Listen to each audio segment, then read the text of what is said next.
అయోధ్యలో నిర్మాణం జరుగుతున్న శ్రీరాముని దివ్య భవ్య మందిర ప్రారంభోత్సవం జనవరి 22, 2024న జరగనున్న నేపథ్యంలో ఈ వేడుకను పురస్కరించుకుని దేశంలోని ప్రతి హిందూ కుటుంబానికి అయోధ్యలోని బలరాముని పూజలో ఉపయోగించిన అక్షింతలు, రామాలయ చిత్రపటం చేర్చాలంటూ శ్రీరామ జన్మభూమి తీర్థ ట్రస్ట్ నిర్ణయించింది. ఇందులో భాగంగా అయోధ్య నుండి జగిత్యాలకు శ్రీరామ సేవకులు అక్షింతలు తీసుకురాగా స్థానికులు ఘన స్వాగతం పలికారు.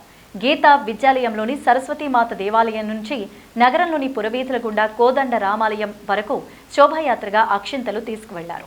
ఈ కార్యక్రమంలో ఎమ్మెల్సీ సభ్యులు T Jeevan Reddy, municipal chairman గోలి శ్రీనివాస్, 9వ కౌన్సిలర్ లత, 24వ కౌన్సిలర్ గుర్రం రాము, కాంగ్రెస్ నాయకులు టి రామచంద్రారెడ్డి, శ్రీరామ జన్మభూమి తీర్థక్షేత్ర ట్రస్ట్ జగిత్యాల సంయోజక్ సుబ్రహ్మణ్యం తదితరులు పాల్గొన్నారు.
రామాలయాన్ని చేరుకుంటున్నామని చెప్పని తెలపడంతో స్వామివారిని దర్శించుకొని మరి యొక్క అక్షింతలను దర్శించుకుందామని చెప్పి రావడం నేను నిజంగా ఒక విధంగా మహాభాగ్యంగా భావిస్తున్నాను. నేను ఇవాళ కలియుగంలో ఎవరే కానివ్వండి చెప్పంటారు, రాముల వారు చెప్పంటే ఇవాళ సన్మార్గానికి వారు ఒక ధార్మిక మనకు సృష్టికర్త, మనకు మార్గదర్శకుడు అని చెప్పక తప్పని చెప్పడం.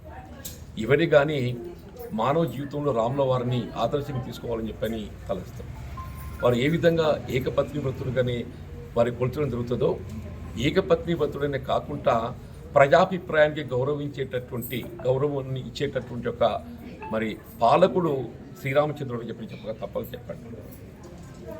ఇప్పుడు సీతమ్మ వారు మరి ఎప్పుడైతే రాముల వారితో కొంత ఇబ్బందికర పరిస్థితుల్లో విడిపోయిన పరిస్థితుల్లో ఏదైతుందో కేవలం ప్రజల నుండి వచ్చినటువంటి ఒక ఊరికే దాన్ని దృష్టిలో పెట్టుకుని వారి నిజంగా కూడా చెప్పంటున్నా ఇంత ప్రజా అభిప్రాయానికి అనుగుణ పాలన చేయడం అనేది మామూలు విషయం కాదు చెప్పంటున్నా.